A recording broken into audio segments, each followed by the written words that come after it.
Olá a todos, hoje 3 de maio de 2020, estamos vivendo ainda aqui no Rio de Janeiro, isolamento social por conta da pandemia do coronavírus, buscando sempre trazer nesse espaço uma mensagem bíblica que possa ser contextualizada ao tempo que nós estamos vivendo.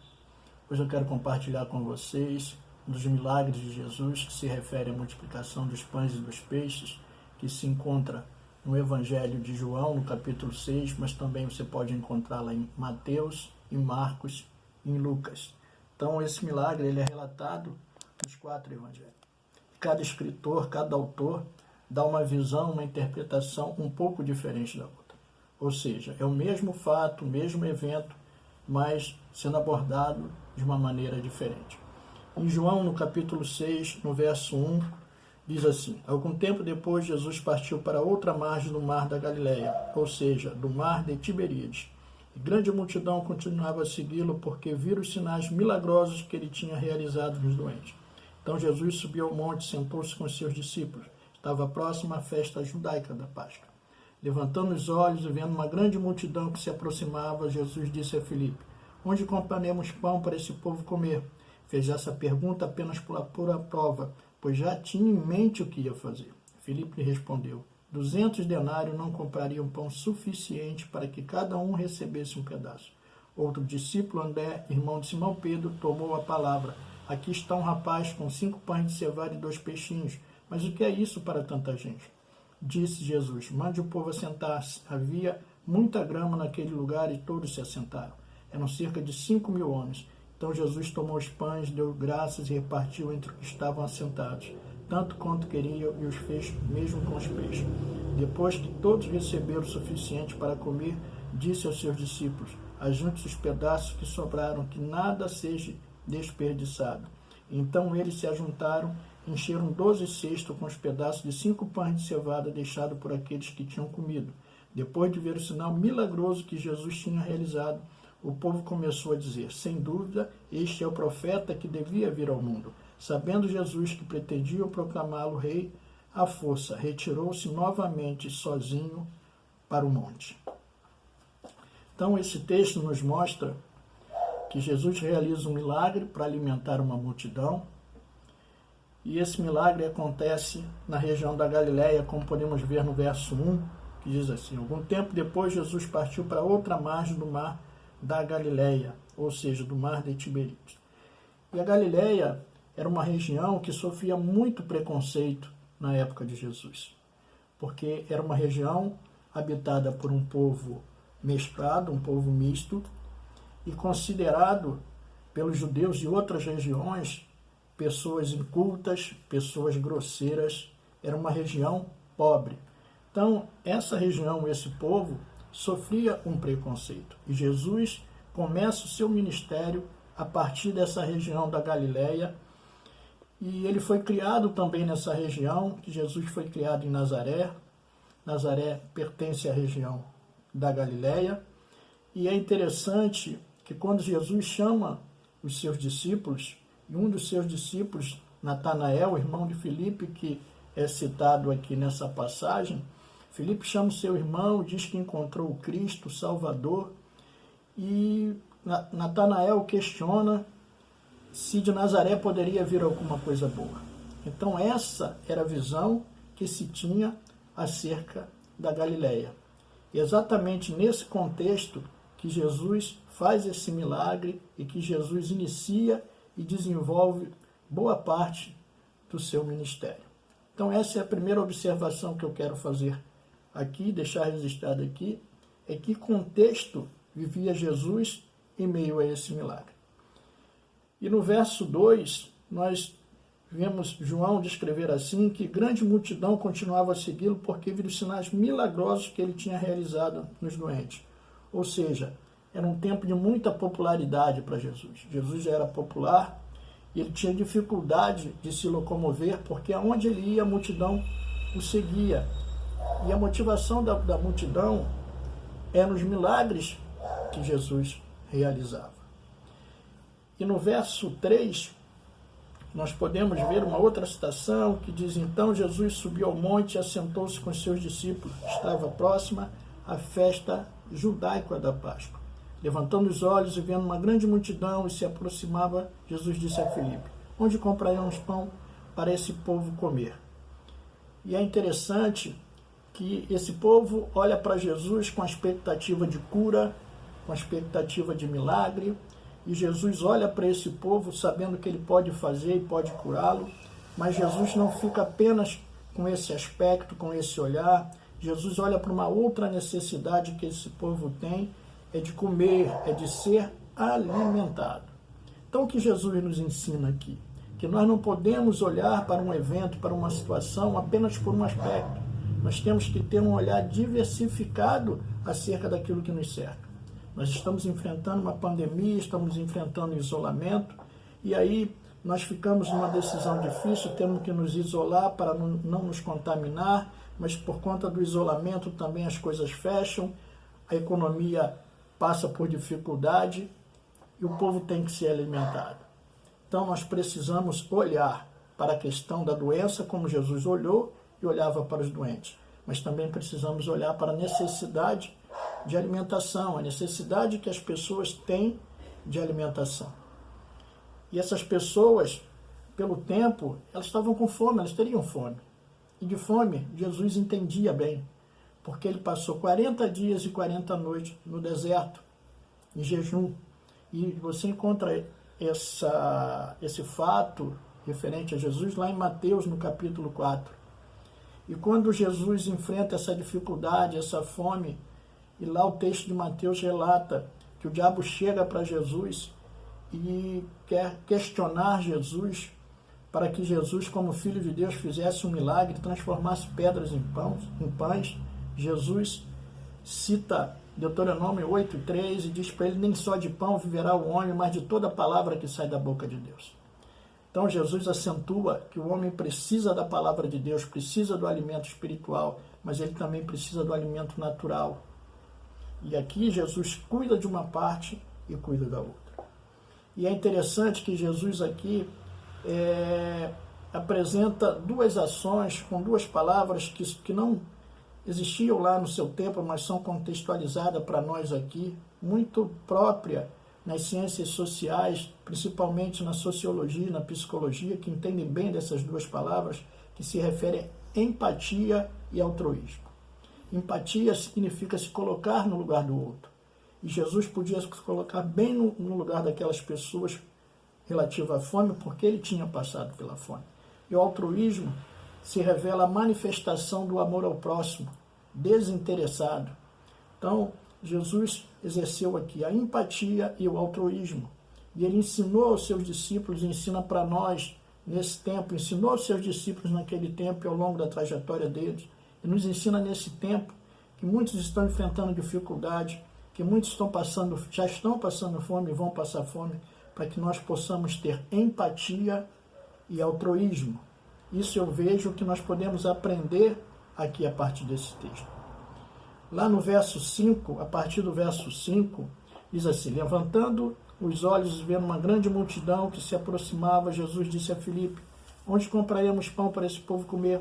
Fez essa pergunta apenas para pô-lo à prova, pois já tinha em mente o que ia fazer. Filipe respondeu: 200 denários não comprariam pão suficiente para que cada um recebesse um pedaço. Outro discípulo, André, irmão de Simão Pedro, tomou a palavra: aqui está um rapaz com 5 pães de cevada e 2 peixinhos. Mas o que é isso para tanta gente? E aí, nesses versículos, Jesus aproveita essa situação para ensinar aos seus discípulos, ensinar acerca daquilo que eles estavam vivendo e acerca de situações futuras que eles, como discípulos de Cristo, chamados para dar continuidade à sua obra, enfrentariam ao longo dos seus próprios ministérios, como Jesus estava enfrentando naquele momento a respeito do seu próprio ministério. E quando eles dizem que como nós vamos comprar pão para tanta gente, né? Lá em Marcos, que também descreve essa mesma situação, esse mesmo evento, eu quero citar só 2 versos de Marcos, não vou ler aqui o contexto todo, o relato todo de Marcos acerca do mesmo milagre, mas no verso 34, no capítulo 6 de Marcos, diz assim: quando Jesus saiu do barco, viu uma grande multidão, teve compaixão deles, porque eram como ovelhas sem pastor. Então começou a ensinar-lhes muitas coisas. Já era tarde, e por isso seus discípulos aproximaram dele e disseram: este é um lugar deserto e já é tarde. Manda embora o povo para que possa ir aos campos e povoados vizinhos para comprar algo para comer. Ele, porém, respondeu: dê-lhe vocês algo de comer. Eles disseram: isso exigiria 200 denários. Devemos gastar tanto dinheiro em pão e dar-lhe de comer? Jesus, ao colocar para Filipe, ao pôr Filipe à prova, e depois a gente vê aqui em Marcos, Jesus busca delegar para os seus discípulos a responsabilidade de alimentar o povo. Jesus delega para eles e faz uma prova e os testa para ver qual é a condição deles, para que eles pudessem resolver aquele problema, mas Jesus estava ali, ele próprio resolve, mas ele sinaliza e ensina o que eles enfrentariam depois. Porque depois que Jesus é assunto aos céus, os discípulos continuam a obra de Jesus e a igreja ela é estabelecida e a igreja ela cresce. E lá no livro de Atos, no capítulo 6, mostra uma dificuldade que os discípulos dessa época então encontraram, que diz assim: naqueles dias, crescendo o número de discípulos judeus de fala grega, entre eles queixaram-se dos judeus de fala hebraica, porque suas viúvas estavam sendo esquecidas na distribuição diária de alimento. Por isso, os 12 reuniram todos os discípulos e disseram: não é certo negligenciarmos o ministério da palavra de Deus a fim de servir as mesas. Irmãos, escolha entre vocês 7 homens de bom testemunho, cheios do espírito e de sabedoria. Passaremos a eles essa tarefa e nos dedicaremos à oração e ao ministério da palavra. Tal proposta agradou a todos, então escolheram Estevão, homem cheio de fé e do Espírito Santo, além de Filipe, Prócoro, Nicanor, Timão, Pármenas e Nicolau, um convertido ao judaísmo proveniente de Antioquia. Apresentaram esses homens apóstolos, aos quais oraram e lhe impuseram as mãos. Assim a palavra de Deus espalhava-se, crescia rapidamente o número de discípulos em Jerusalém. Também um grande número de sacerdotes obedecia à fé. Ou seja, algo semelhante encontrado na multiplicação dos pães e dos peixes, que era a necessidade de alimentar as pessoas, esses discípulos enfrentaram mais na frente. E aí eles escolhem lá 7 homens para que esses homens cuidem dessa parte, enquanto eles vão cuidar da palavra e da oração. E aí não são coisas excludentes, são coisas que se complementam, porque os discípulos eles têm que cuidar da palavra, eles têm que cuidar da oração, mas eles têm que cuidar da alimentação das pessoas. Então esse ensino que está registrado para nós aqui. Então eu quero registrar esse ensino aqui, deixar esse ensino para mim e para você como discípulo de Cristo. Nós temos que olhar para essa situação que nós estamos vivendo, dessa pandemia, desse tempo. Temos que ministrar a palavra para as pessoas, temos que orar pelas pessoas, mas temos que ajudá-las na alimentação. Temos que alimentá-las. E para isso, nós temos que compartilhar. Aqui existe um menino que tinha os 5 pães e os 2 peixinhos. E esse menino, ele foi altruísta, ele foi abnegado daquele que ele tinha e apresentou aos discípulos, que os discípulos entregaram a Jesus, e a partir desses elementos, a partir do que aquele menino tinha, o milagre foi feito e uma multidão foi alimentada. Então Jesus ensina aqui o compartilhar aos seus discípulos. E esse tempo, que era um tempo de compartilhar, é semelhante ao tempo que nós vivemos. Em todo tempo, nós precisamos compartilhar daquilo que temos com as pessoas nas suas necessidades. O rei mais sábio que já existiu sobre a terra, o rei mais rico que já existiu, chamado Salomão, pediu a Deus sabedoria para conduzir o povo que Deus tinha colocado sobre a sua responsabilidade. E esse homem, que foi muito rico e muito sábio, deixou alguns ensinamentos para nós com relação à importância do compartilhar.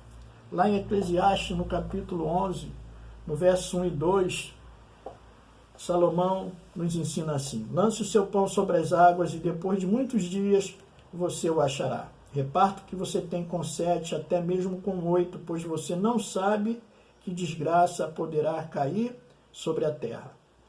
Então Salomão nos orienta a lançar o pão, a compartilhar. E depois de muitos dias nós vamos achar. Isso é um ato de fé. Ele nos orienta a compartilhar.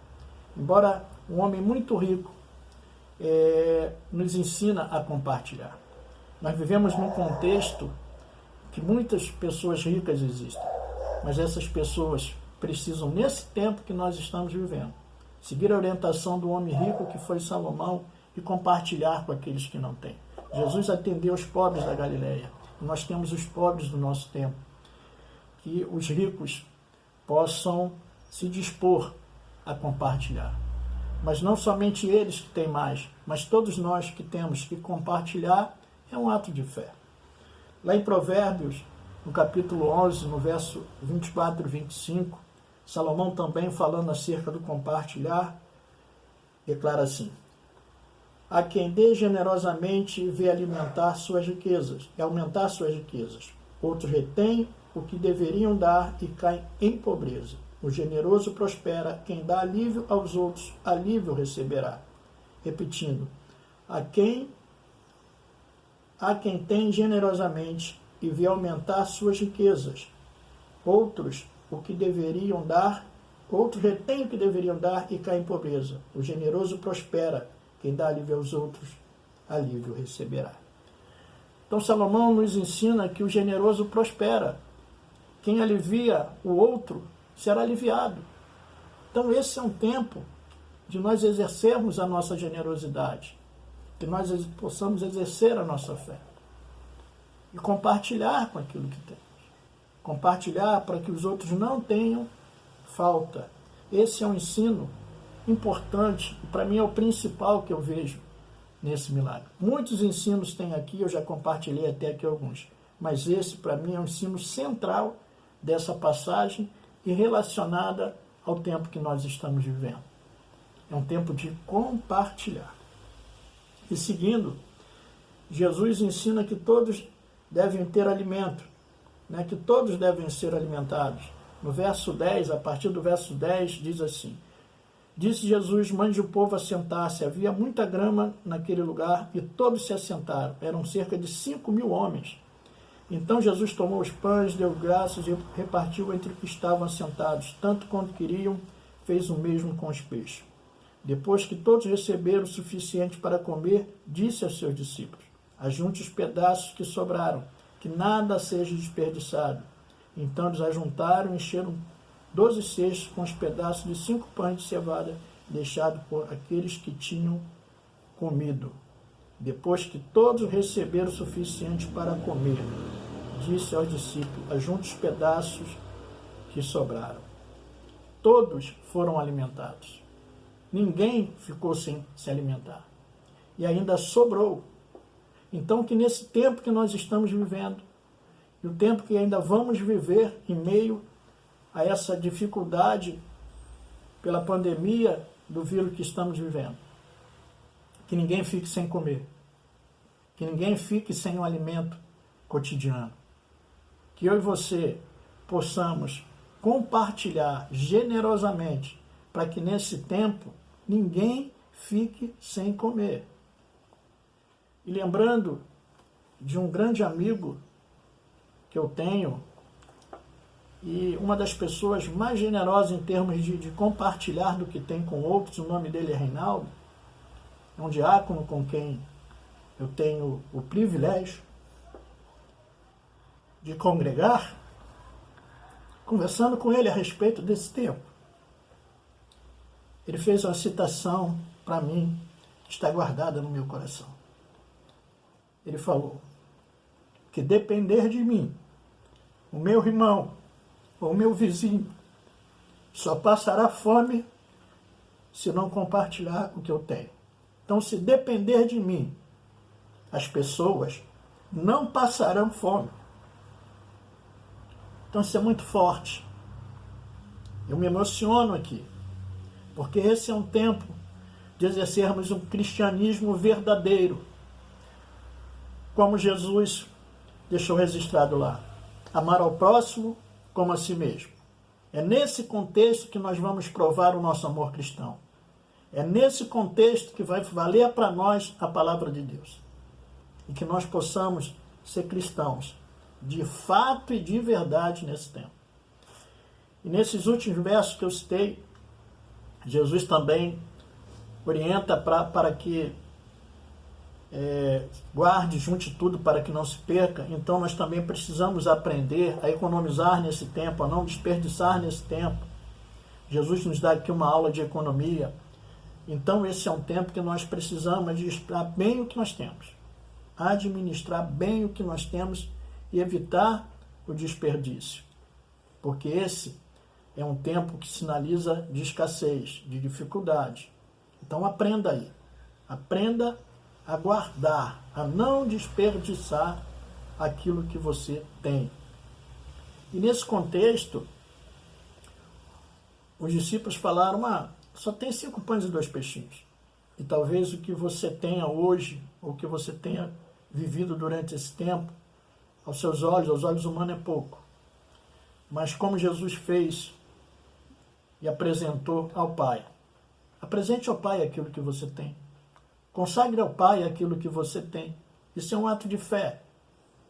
E Ele vai te abençoar. A Bíblia relata que uma mulher viúva, num período de seca, foi visitada por um profeta, e o profeta pediu um bocado de alimento a ela. Ela falou que não tinha nada, só tinha um bocado de farinha e um bocado de azeite, e que seria o suficiente, que ela iria morrer. Mas o profeta orientou para que ela fizesse um bolo para ele e o trouxesse. Primeiro trouxesse para ele e depois alimentasse a si e a seu filho. E Deus milagrosamente, por meio do profeta, operou que enquanto durou aquela seca, aquela fome, a Bíblia diz que não faltou a farinha, não faltou azeite. Então que não falte a farinha, que não falte o azeite, que não falte o pão, que não falte o peixe na sua casa. Que Deus realize milagres na sua casa. Que Deus realize milagre na sua despensa. Que Deus te abençoe ricamente, assim como Ele abençoou aqui essa multidão. Existe uma multidão para ser alimentada nesse tempo que nós estamos vivendo. E nós vamos precisar de uma intervenção milagrosa de Jesus, para que aquilo que nós temos, nós possamos compartilhar e que não venha faltar nem para nós, nem para aqueles com os quais nós vamos compartilhar, e que todos possam ser abençoados. Para finalizar essa mensagem, eu quero encerrar com o verso 14, que diz assim: depois de ver o sinal milagroso que Jesus tinha realizado, o povo começou a dizer: sem dúvida, este é o profeta que devia vir ao mundo. Sabendo Jesus que pretendiam proclamá-lo rei à força, retirou-se novamente sozinho para o monte.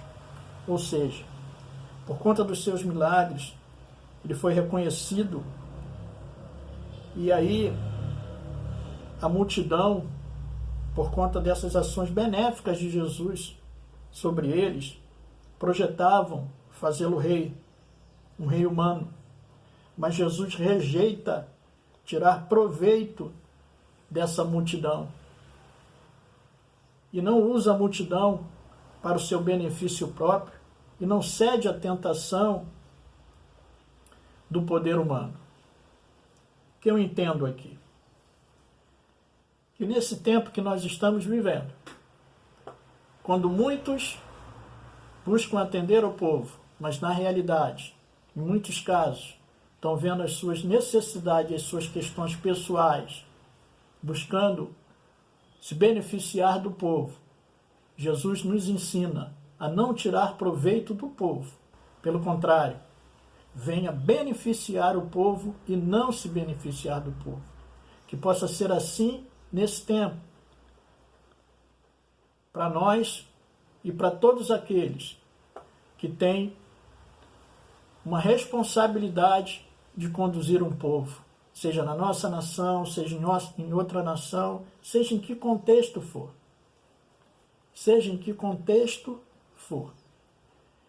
Eu quero fechar com essas 2 palavras que eu citei aqui.